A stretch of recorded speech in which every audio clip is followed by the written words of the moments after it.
Olá, eu sou Rômulo Contígio e esse é o Mask TV Podcast. Aquele podcast que você quer ver. Você sabe que o Mask TV fala de segurança, de saúde, de meio ambiente, de qualidade. A gente traz aqui profissionais incríveis, contam suas experiências, falam com a gente sobre alguns sucessos, alguns fracassos, traz experiências que vão agregar na sua formação, vão agregar aí no seu trabalho. Esse é o objetivo do Mask TV. Hoje eu estou trazendo um tema muito especial, muito relevante para a sociedade. Hoje aqui no Mask TV, um especialista em trânsito, um especialista em pilotagem em direção segura, Marcos Oric. 30 anos de experiência, um conhecedor, uma pessoa que eu gostaria mesmo de conversar no nosso bate-papo hoje. Fique aí, não perca o Mask TV Podcast. Marcos Oric, muito obrigado pela presença, é um orgulho, para mim é uma importância muito grande falar sobre segurança e ter você um especialista já é uma honra para mim. Muito obrigado. Obrigado, Rômulo, pela oportunidade. Fico à disposição de vocês aqui. Fique à vontade, nós estamos aqui tranquilo, batendo esse papo. Marcos, você sabe que falar de direção segura, falar dessa questão do trânsito na atual situação da sociedade é um tema bastante importante, não é? Sim, a gente tem uma piora nas estatísticas, sinistros de trajeto, motos, atropelamentos. Então, a situação não está legal, não está bacana. Então, a gente tem bastante coisa para conversar aí. Eu não sei se nós vamos conseguir falar tudo isso hoje, porque eu tento, junto com a audiência, deixar o nosso podcast com uns 40 minutos. Mas eu quero ter a oportunidade de ter outros temas mais específicos para a gente tratar em outros momentos, tá joia? Sem problemas. Hoje eu quero que as pessoas conheçam um pouco o Marcos Oric, por que ele se envolveu com a questão da direção, por que esse tema bateu o teu coração, por que você se especializou tanto nisso, né? Aliás, já começa falando quem é o Marcos Oric para a gente. Bom, eu sou o Marcos Oric, então, formado em Engenharia Química na Unicamp, eu resido em Campinas. Eu fui contratado pela Dow Química em 88 ainda. E para pegar meu primeiro carro da empresa, em 89, a Dow me obrigou a fazer um treinamento de direção defensiva na época. E eu fui para o curso com uma expectativa muito baixa, porque eu já me achava piloto, né? E aí, a hora que fiz o curso, eu falei, nossa, eu preciso repensar tudo, porque são assim, tarefas, atribuições, responsabilidades que meu pai não tinha passado para mim, que era a minha referência. Aí eu fiz o curso em 89, gostei muito do que eu vi. Em 91, eu assumi essa função, essa responsabilidade internamente no Centro de Pesquisa da Dow. Então, o primeiro curso que eu dei foi em 91 para o nosso grupo de trabalho. Em 93, eu fui para os Estados Unidos fazer um treinamento. Quando eu voltei, a Dow, Marcos, curso. Eu falei, não dá para conciliar. A gente estava implementando ISO 9000 no Centro de Pesquisas. Então, eu estava super atarefado. Eu falei, quer resolver isso aí? Terceiriza. Mas você sai? Eu falei, se eu sair com a Dow como cliente, eu saio. E aí, em janeiro de 94, a gente bateu o martelo, a Dow topou. Ela terceirizou, aí eu saí da empresa para começar a me especializar. Aí eu tive que montar uma autoescola. Eu falei, já que eu vou me especializar, eu tenho que pegar desde o início, entendeu? O processo desde a raiz. Então eu montei uma autoescola aqui em Campinas, né? Eu fiquei com ela até 98, né? Foram 4, 5 anos aí. Então eu fiz curso de instrutor, diretor. E aí em 98 veio o Código de Trânsito Brasileiro. Com o código veio a possibilidade das pessoas perderem a carteira por pontuação. Era uma novidade lá em 98. E aí, as empresas que tinham frotas foram para o mercado ver quem trabalhava com especialização de condutor. E aí eu peguei a conta da Unilever, então, através da Vandenberg, ali da Gibbs, É verdade. e da Monsanto, em 98. Aí eu fiquei com Dow, Unilever e Monsanto. Aí eu não dei conta do recado. Aí eu fui até 99, 2000, aí eu trouxe para mim o Carlos Bacarin, que é meu sócio até hoje, né? E a gente montou a MP Consultoria lá em 2000. Você tinha interesse em trabalhar com esse segmento, sendo engenheiro químico? Era isso quando criança? O que você desejava? Não, acho que não. Foi uma coisa que aconteceu, me surpreendi, né, pela importância da matéria, a transformação que ela causou em mim. Eu tive que mudar todo o meu... Eu dirigia contra o relógio. Eu era cartista. Então, eu queria baixar tempo. Então, quando a Dow falou assim... E teve uma coisa importante, que a Dow, lá em 89, eu tive que assinar um termo de responsabilidade que, se eu fosse flagrado desrespeitando as normas da companhia, eu estaria passivo de demissão justa causa. Eu falei, não, eu formado na Unicamp, com carro da companhia, combustível pago, tudo legal. Já pensou se demitir por causa de trânsito? Eu falei, não. Ali eu me transformei completamente, né? Eu tive que... E isso, eu falei, isso é muito bom. Eu falei, então vai ter mais gente precisando disso. Aí eu vi uma oportunidade de negócios e eu decidi empreender. Eu falei, não, ficar como engenheiro não é meu futuro. Eu conheci você acho que em 2001, na Unilever, e isso me surpreendeu a forma como você apresentou a sua palestra naquele dia, a sua segurança. Eu falei, nossa, olha como as pessoas estão entendendo, né, a preocupação, o comportamento, porque eu sou um especialista em comportamento e cultura para a questão de segurança, saúde e meio ambiente dentro das empresas, qualidade.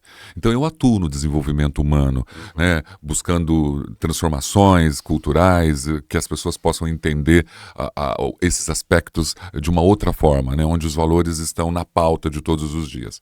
E segurança, né, no trânsito, as empresas hoje, elas vivem situações muito críticas, não só das suas frotas, mas também dos seus colaboradores, que estão chegando para o trabalho, seja no meio de transporte coletivo, seja no meio de transporte individual, mas estão vindo da sua casa e sofrendo muitos acidentes. Ou causando, né? E assim, e o comportamento e a cultura, ela está intrinsecamente ligada a tudo isso. Sim. Por isso também que eu me apaixonei tanto por essas áreas, e segurança no trânsito está sempre ali, próximo de tudo isso. A diferença, Rômulo, é que a segurança, SSMA, ela é da portaria para dentro. É verdade. A segurança do trânsito é da portaria para fora. Então você não tem controles, você não vigia, você não está vendo. Eu falo, você ser uma pessoa educada, culta, cidadã, dentro da empresa, até eu.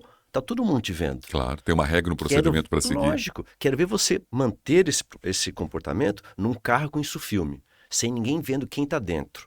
Você sozinho, você contra você mesmo. É outro desafio. Então o trânsito me desafia. Eu acho que é legal porque todo mundo que se acha educado, né, cidadão, comportado, quero ver você dentro de um carro filmado, isso filme. Quer dizer, sem ninguém saber quem está dentro, como que você se comporta? É um baita desafio, o trânsito é. Eu gosto de você fazer essa referência, porque quando eu sempre abordo a questão da entrada da catraca, eu falo, você acabou assumindo aí uma pessoa jurídica. Sim. Só que tratar uma pessoa física fora da empresa é muito mais complexo. Lógico. Porque dentro do carro, fora da empresa, a pessoa começa a ser o que ela é. Né? Porque dentro da empresa você busca, né, se adequar a um padrão. Obrigatoriamente. Só que fora é mais difícil você tentar mudar o comportamento de uma pessoa que tem ali manias e hábitos muito nocivos às vezes. Né? Romulo, ontem eu estava escrevendo a minha última análise de sinistros para 2023. E vem essa frase aí, vou publicar hoje, né? Ou amanhã, não foi hoje já. Eu coloco assim, no trânsito, a nossa personalidade se revela. Ali é o verdadeiro eu. Né? A hora que você está sozinho no carro, sendo ameaçado, sendo agredido. Ali eu quero ver se você é tudo isso que você pensa que você é. Né? Então, e de moto, então, eu ando de moto, né? É pior ainda, porque você tem que ter um autocontrole, um autoconhecimento muito bom, senão você não resiste à moto, não tem jeito. Eu vejo essa questão tão ampla para a gente, a motocicleta, a bicicleta, né? Hoje o patins, que as pessoas vão trabalhar com elementos, né, de uma roda só e vão circulando por ciclovias. Quantos veículos foram, né, surgiram dos anos 90 para cá que também potencializaram o comportamento de risco das pessoas, né? A nossa sociedade ela é dinâmica por natureza, então tudo vai mudando e a gente tem que mudar junto. Então eu falo, eu tenho duas religiões. Uma é a minha, que essa aí é muito particular. A outra, eu sou um darwinista, confesso, né? A adaptação ao meio. Então, se a gente não se adapta, você estará nadando contra a correnteza. E isso você pode até chegar ao outro lado da margem, mas você vai cansar muito mais e um risco de afogar imenso. Né? Então, a gente precisa ler a natureza, o que está acontecendo e nos adaptarmos a ela. Então, essas mudanças todas, via tecnologia, é um baita desafio para a gente. Eu sempre falo que o contexto dirige realmente o comportamento das pessoas, né? É onde você está que vai formando você e você reage àquele meio que você vive. Então, está na empresa é um jeito, está na rua é outro. Você acha que a direção segura, ela é hoje ainda olhada pelas empresas como algo importante? Eu não vejo isso dentro de um core business dentro da empresa, né? Ela não é tratada com prioridade. Eu acho que a pandemia acelerou esse processo. A gente está numa busca desenfreada pela tecnologia, uma mudança muito grande e alguns valores mais intrínsecos, né, se complicou, mas a tecnologia, nesse sentido, ela vai colaborar um monte ainda através da telemetria. A telemetria é esse olhar que a gente precisa da portaria para fora. Né? Como você monitora, como você educa, você tem conhecimento de como aquela pessoa está dirigindo, como está se comportando. Então, eu acho que a telemetria hoje tem um sentido muito punitivo ainda. A hora que ela mudar de punitivo para educativo, ela vai ser um Eu também belo... já ouvi falar de telemetria, que algumas empresas já estão adotando esse mecanismo. Hoje você já implementa esses mecanismos nas empresas? Não. Ainda não. Nós estamos com uma startup, né, na fase de ideação ainda, construindo a solução. A gente está indo para a primeira captação agora, para construir MVP. Eu já tenho clientes esperando já para testar. Claro. Né? É um módulo de Drive Behavior bem diferente, eu chamo de segunda geração, né? Mas isso aí é meu projeto para 2024, 2025. Então depois a gente vai falar sobre isso. Você acha que o motorista em si hoje, quais são as qualidades que o motorista poderia ter para exercer a direção segura?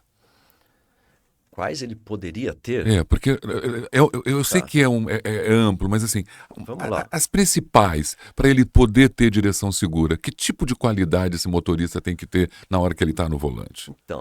Então, assim, a primeira coisa que você fala, discutir segurança no trânsito, Romulo, é uma coisa que a telemetria tem que fazer e não faz, e a gente tem uma dificuldade muito grande. É em que ambiente esse condutor dirige? É trânsito urbano, é rodovia ou é terra? Ok. Porque cada ambiente tem as suas características. E você dá uma dica dessa para tudo, não existe. Não existe. Não existe. É verdade. Tá? Então, a gente precisa primeiro entender. Então, se é um condutor que tem exposição ao risco predominantemente a trânsito urbano, né, eu falo a principal característica, ele tem que deixar de ser egoísta. Por quê? Porque quando você dirige em trânsito urbano, você está protegido por uma carcaça metálica. O seu risco ali é muito baixo. Então, quem que vai pagar por isso? O pedestre, o ciclista e a moto. Então, você dirigir seguro em trânsito urbano não é para sua segurança, é para dos outros. Não é fácil, não é fácil. Você tem que ter um altruísmo aí, você tem que pensar na segurança dos outros. A gente não pensa nem na nossa, muitas vezes. Imagina na dos outros. Em rodovia, mudou. Skin de game, é a sua pele que está em jogo. Se você errar ali, né, o dano é seu, você vai morrer, você vai se machucar. Você está negociando com caminhões, com veículos maiores, com velocidades maiores.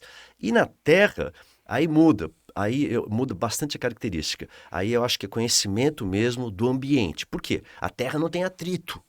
Então, tudo que você fizer nela, você pode fazer. Você pode conseguir andar nela, 90, 100 por hora na terra. Quero ver você parar, meu amigo. Você não tem atrito para isso. É física. É outra realidade. Então, você precisa ser treinado de outra maneira também.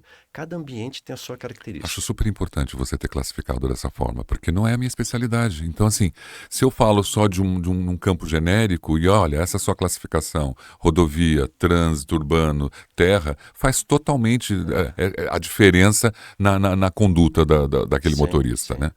Você acha que nós estamos evoluindo, a tecnologia está evoluindo e contribuindo para uma direção segura? Você acha que isso realmente acontece? É assim, é um caminho sem volta. Né? Por quê? Como eu te disse, lá em 2015, foi a primeira vez que eu ouvi a palavra carro autônomo. Robô. Eu falei, gente, robô. Eu falei, complicou, porque se vierem os robôs, eu não vou ser contratado pelas empresas. Eu sempre atendi empresas, né? Para treinar, porque eu não vou ser contratado para treinar robô. Aí eu falei, opa, preciso começar a ver. Se eu não posso com eles, junte-se a eles. Aí eu comecei a pesquisar um pouquinho mais tecnologia. Então, eu acho que a telemetria, ela faz a ponte entre o ser humano, que é uma principal fonte de erros, de problemas. Aí vem a telemetria para corrigir isso aqui, para melhorar bastante isso aqui. E na sequência vem o robô, né? O autônomo que vai... Então tem uma sequência aí de incorporação de tecnologias que vão gradativamente melhorar bastante a segurança no trânsito. Você acha que hoje o governo, por exemplo, eu vejo o Maio Amarelo uma data específica. Então nós temos hoje, muito no Brasil, as campanhas muito pontuais e elas são muito específicas. Parece que depois de maio você não tem que fazer mais nada. Parece que depois de outubro você não tem que fazer mais nada. Parece que depois de novembro, né? Outubro rosa, novembro azul, são datas muito pontuadas. Tá. Você acha mesmo que o governo investe numa educação, numa informação para melhorar o trânsito nas cidades? Rômulo, duas abordagens aí. Bom, primeira, eu sou observador certificado. Eu sou membro do Observatório Nacional de Segurança Viária, que é o criador do Maio Amarelo. Então, ela não é uma campanha governamental. Ela foi criada por uma entidade privada, uma OCIP, né? Então, mas nós, observadores, somos mais de 500 no Brasil hoje, a gente trabalha o ano inteiro. Tá? É lógico que grande parte desses observadores são funcionários públicos ou ex. Então, tem esse vínculo. Eu não. Eu sou PJ, eu sou privado. Né? Então, mas eu acho assim, a campanha do Maio Amarelo é o momento que você chama a atenção da sociedade para isso, mas ela continua. Mas a campanha, ela sempre vai ser vista como pontual, mas ela continua. Então, por exemplo, a gente tem uma continuidade aí que é o Visão Zero. É outra campanha que está associada ao Maio Amarelo, é uma campanha da ONU, e que eu fui sempre muito contra. Visão zero no trânsito, zero sinistro, zero morte, zero ferimentos. É uma utopia. Eu sempre fui muito, muito contra. Hoje eu sou um defensor. Por quê? Porque você vai aprendendo quando você está no meio ali, que é o seguinte, não vai ter uma solução. Problemas complexos exigem soluções complexas. E solucionar trânsito não é fácil. Eu estou nisso há 30 anos. Eu falo, e primeiro que não é uma especialidade, são várias especialidades e a gente não sabe tudo. Né? Então, é muita coisa. E dentro desse problema, é que nem o Visão Zero. A gente precisa ir gradativamente ampliando isso. Aqui eu acredito no Visão Zero. Então, eu vou pilotar minha moto, eu vou dirigir para zero acidentes, zero ferimento e zero mortes. Não pode ter morte de jeito nenhum enquanto eu estiver pilotando ou dirigindo. Nem minha, nem dos outros. Aqui se eu convencer você, mais lá, a gente vai gradativamente construindo essa cultura. Essa é a minha função como instrutor. Né? Então, é ajudar na construção disso. Eu gostaria que as empresas, por isso que eu acho que o nosso bate-papo também é para mostrar para as empresas também contribuírem mais com isso. Porque eu estou dentro de muitas multinacionais e vejo que a direção segura não é abordado regularmente. Sim. Não está dentro dos princípios educativos, da informação, não está nem dentro da integração do novo colaborador.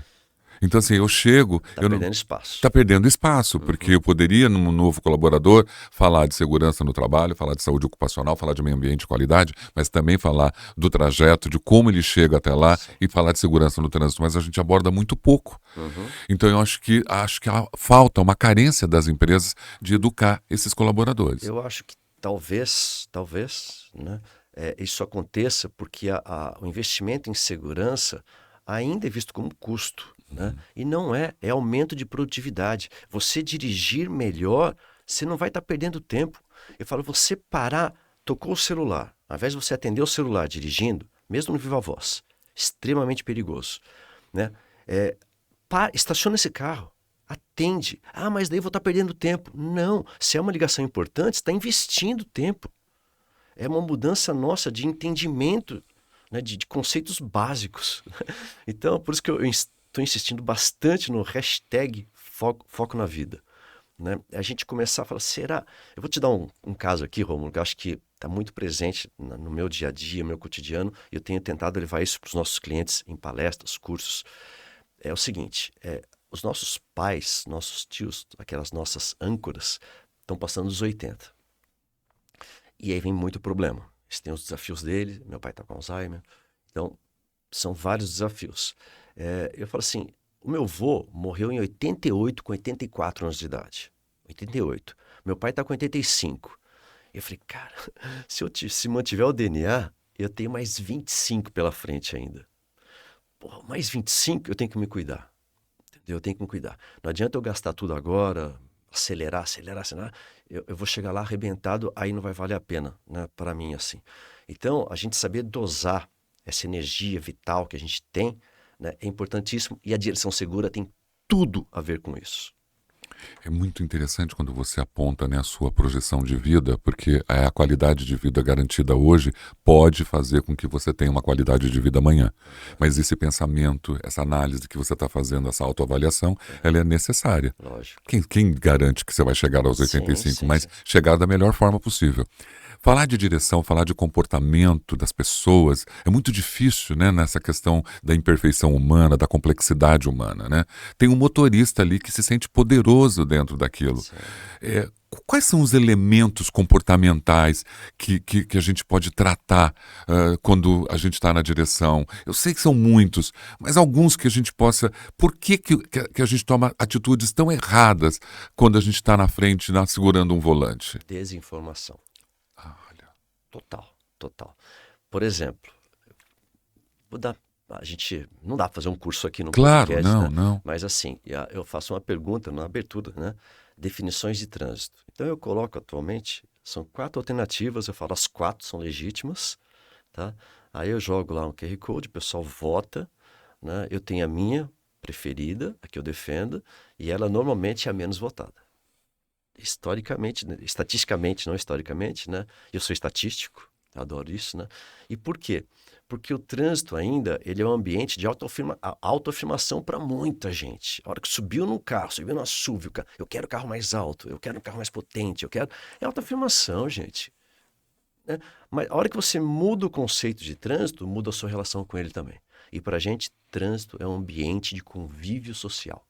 A hora que você transforma o trânsito num ambiente de convívio, de relacionamento social com pessoas que você não conhece, a sua relação com ele muda completamente. Né? E muita gente não tem essa visão de trânsito. Né? O trânsito é competição, é chegar primeiro, eu sou mais poderoso, eu tenho mais grana, eu tenho mais... E aí, não é o trânsito que eu quero, acho que não é o trânsito que você quer também. Porque além do elemento humano, você tem o elemento físico, né? Das condições que as vias te oferecem, Sim. né? Seja terra, seja urbano, seja rodovia, existem rodovias em bons estados, Sim. existem rodovias em péssimos estados, Sim. né? E essa realidade também ela interfere diretamente na condução daquele motorista. Sim, mas para mim é prioridade 2 ou 3. Tá. Isso aí não interfere. Por quê? Não que não interfira. Não interfere de modo tão relevante. Tá. Por quê? Porque eu tenho uma sequência que eu falo assim, ó. Nós temos no Brasil o CFC, Centro de Formação de Condutores. O nome fala, Centro de Formação de Condutores. Condutor conduz, ele não dirige. Quem dirige é o motorista, que é um segundo estágio. E como que você sai de condutor para motorista?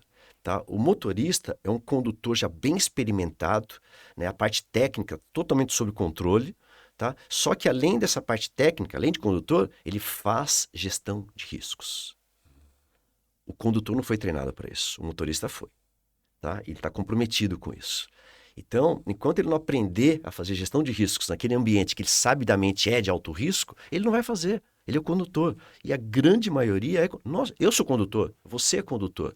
Porque eu falo, o motorista, ele não é, ele está motorista. Se eu, Marcos, com essa experiência minha de 30 anos de janela aí, eu estou na minha moto, eu estou no carro, e eu me dou o direito de atender o celular, naquele momento eu desfoquei. Eu estou conduzindo, não estou dirigindo. Então eu voltei ao meu estágio primário. Eu estou condutor. Aí falou, opa, não. Aí voltei a motorista. Então o nosso desafio é tentar estar motorista a maior parte do tempo possível. Não é humanamente impossível 100% motorista. Você não consegue.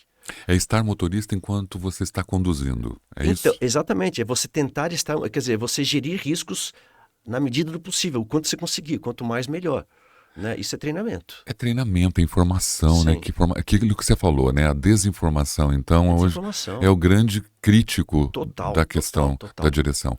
Você acha que a formação dos motoristas é uma formação rigorosa no Brasil? Você acha que nós temos bons escolas de direção? Nós temos isso?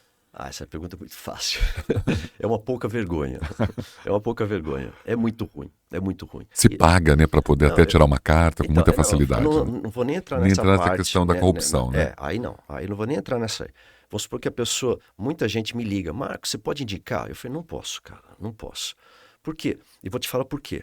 A minha resposta para isso é simples também. A resposta, tá? A solução não. O instrutor de CFC... Ele é uma classe profissional totalmente relegada. Esse cara não ganha nada, ele não é treinado, é um cara que tá, às vezes, pega, faz um curso e vai dar aula, cara. O que ele vai ensinar? Qual a experiência dele para passar para um aluno? Às vezes o aluno é muito mais culto, muito mais formado e tem um choque de geração, de cultura dentro do carro ali, que não vai rolar um papo, não vai rolar uma coisa legal, né? Então, a primeira coisa, a gente precisa melhorar a formação do instrutor de autoescola. Então, melhorando isso, valorizando mais essa profissão, a gente começa a resolver esse problema. Não vai ser fácil. Não vai ser fácil. Você acha que a questão da multa, ela é algo que realmente resolve? Você acha que as pessoas têm medo de serem multados ou elas têm medo da pontuação de não poder dirigir? Depende do poder aquisitivo dela. Então, tem gente que você vai multar R$ 120, o cara fala, meu, pago. Ele conhece outro lá, né? Ele paga lá, tira a multa do negócio. Nós estamos no Brasil, né? Começa por aí. Eu falo, esse é um país que eu adoro, eu já viajei muito, eu já fiz Alemanha, Espanha, Estados Unidos, então, mas eu não troco por nada, tá? Então, eu vou falar mal do Brasil agora, não tem que sair. Não, não é. Eu acho que é uma terra de oportunidades, é aqui que eu nasci, é aqui que eu vou ficar, é aqui que eu vou ajudar, né? Mas é um país complexo demais, né? Porque a gente tem essa questão do jeitinho brasileiro, a questão de governança. Se o SG ajudar a gente no G, nossa, a gente vai melhorar 300%. É a primeira coisa que precisa melhorar é o G, é a governança. Mas, enfim, a questão da multa, eu sou totalmente pró, completamente pró, porque eu falo, o trânsito é um jogo. E como todo jogo, ele tem regras. E o lugar de discutir regras não é a hora que você está dirigindo. Tem fóruns específicos para isso. Não é lá. Então, quando eu estou no trânsito, você, mas Marcos, você respeita tudo? Não, não respeito tudo. Eu jogo o jogo. Tá? O meu negócio é o seguinte, eu não posso, minha visão zero total. Eu falo, se todo mundo, as pessoas que eu treino não podem ter sinistros ou acidentes, vai. Imagina eu que só faço isso, né, há 30 anos. Eu não tenho o mínimo direito de ter sinistro, nem de moto, nem de carro. Eu ando de moto desde que eu vim para a Unicamp em 84 e não tenho tombo até hoje. E meu filho mora em Joinville, eu vou para Joinville, eu viajo bastante de moto, tá? E é zero tombo. Então, é adaptação. Agora, a regra faz parte disso. Quando eu estou pilotando, estou dirigindo, o meu compromisso ali, minha responsabilidade é cumprir a regra. Se eu for descumprir, eu falo, você vai cometer um erro. Então, erre direitinho. Não se envolva em problemas.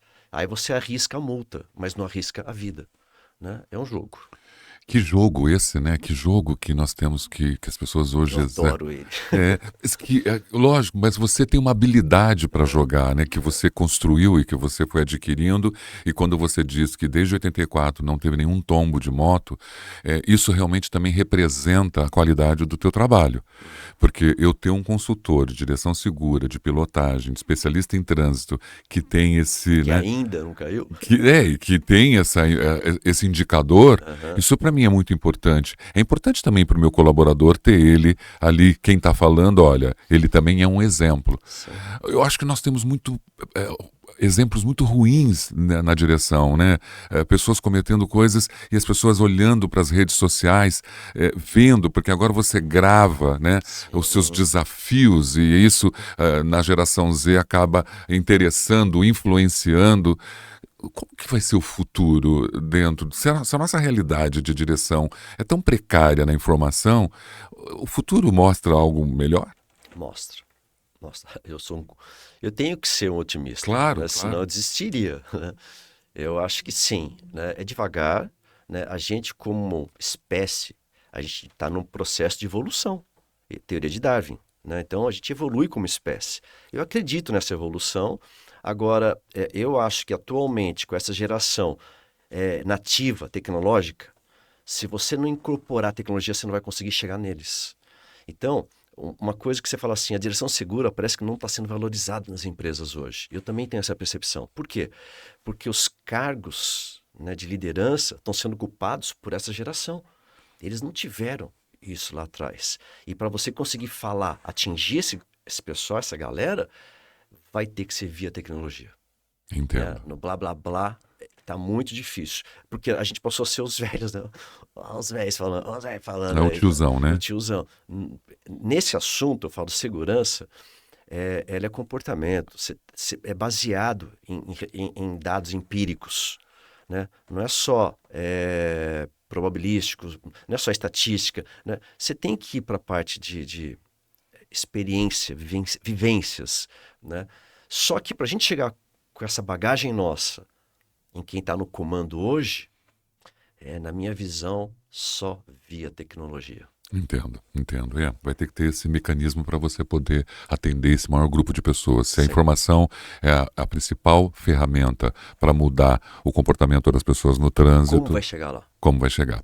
Direção segura e direção defensiva tem quais diferenças? Nossa, eu tenho o meu livro de 2001, meu Ah. primeiro livro, eu já coloquei isso aí já. Direção defensiva, eu vou explicar bem rapidamente Sim, assim, o meu porque conceito. é que o nosso objetivo é ser frescor mesmo, É. curto das Então, informações. você dirigir defensivamente é uma possível estratégia, mas não é a melhor, nem sempre.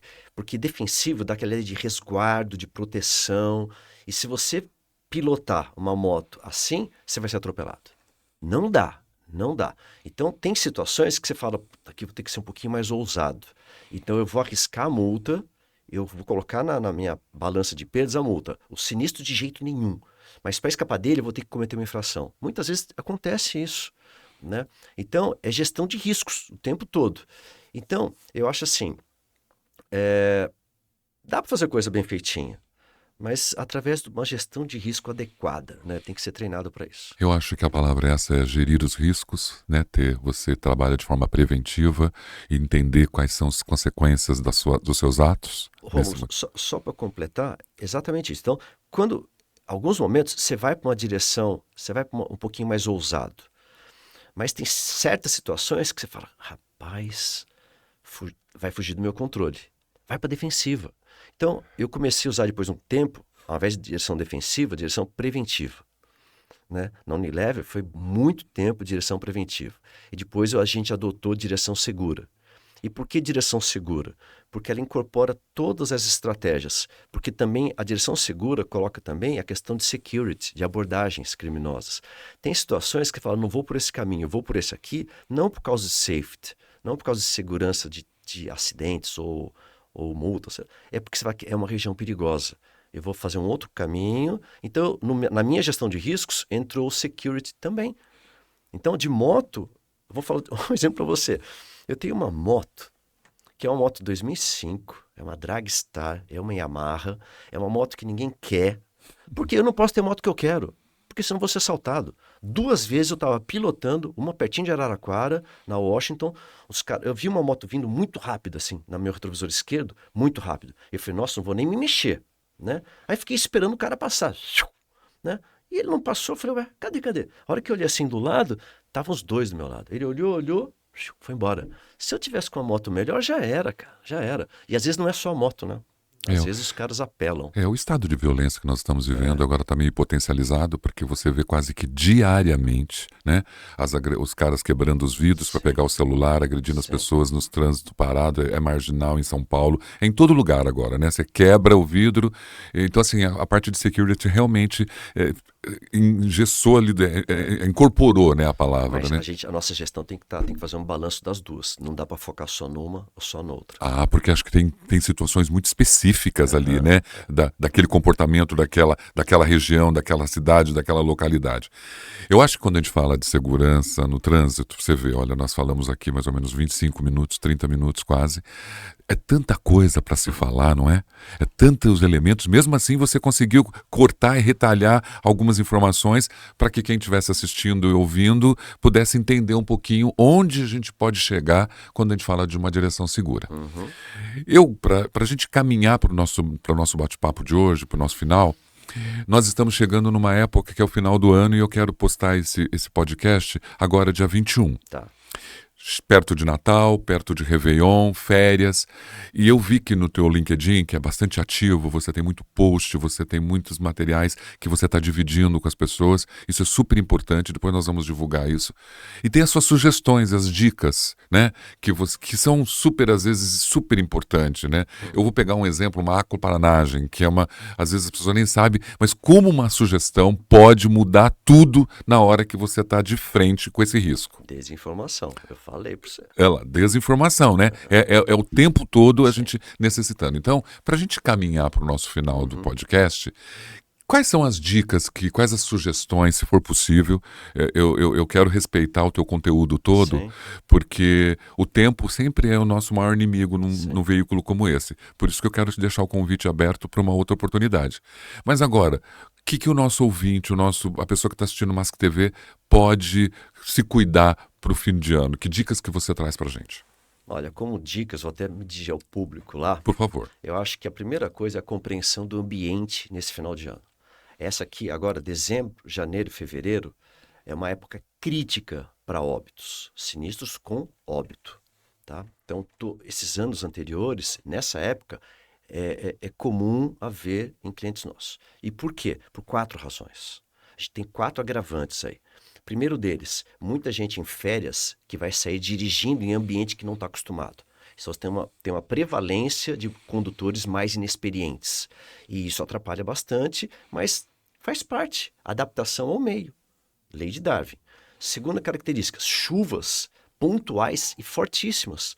Então você tem... E tem gente que não está acostumado com isso, não está ambientado. Então cuidado com as chuvas agora. Então pneu tem que estar legal, a adequação da velocidade, se cuidar em relação à aquaplanagem. Aí entra a técnica que não dá para a gente falar aqui, mas vamos supor, só uma dica rápida. Quem tem carro automático, câmbio sequencial, não pode dirigir no automático na chuva, tem que trazer para o sequencial, né? Então, dicas de chuva. Terceiro ponto aqui, sono, bebida alcoólica. Então é uma época do ano agora que a gente tem confraternizações e, portanto, ingestão de bebida alcoólica. Às vezes a pessoa se envolve no sinistro não por estar embriagado, tá bêbado. Não, às vezes ela bebeu um pouquinho só, já não deveria dirigir, mas isso potencializou o sono dela, dormiu ao volante. Né? Então, problema também aqui, tá?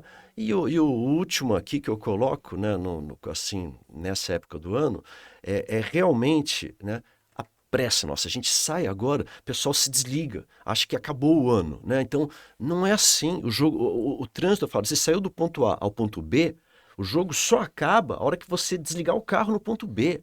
Então, a viagem faz parte do nosso passeio. Não é chegar o mais rápido possível para começar as férias, começar o feriado. Não! A viagem faz parte. Para mim, essa é a grande diferença de viajar de moto. Porque quando você vai de moto, você curte a viagem. A viagem faz parte do passeio. De carro, não. Parece que é um porre. Eu tenho que chegar lá o mais rápido possível para começar meu feriado. Não é assim. Como o comportamento do trajeto das viagens interfere em tudo isso, né? Olha, você falando, né? De moto você curte a viagem, de carro você pega um trânsito, um congestionamento de 6 horas, ainda, e aí você não tem mais interesse nenhum pela viagem, né? Mas como eu falo o seguinte, quando você vai iniciar uma viagem, acho que o primeiro estudo que a gente faz, mesmo que inconscientemente, é qual é a melhor maneira de ir daqui até lá? De avião, trem, coletivo, ônibus, bicicleta, patinete? Não, eu vou de carro porque é a melhor maneira. Bom, você escolheu ir de carro porque você julga ser a melhor.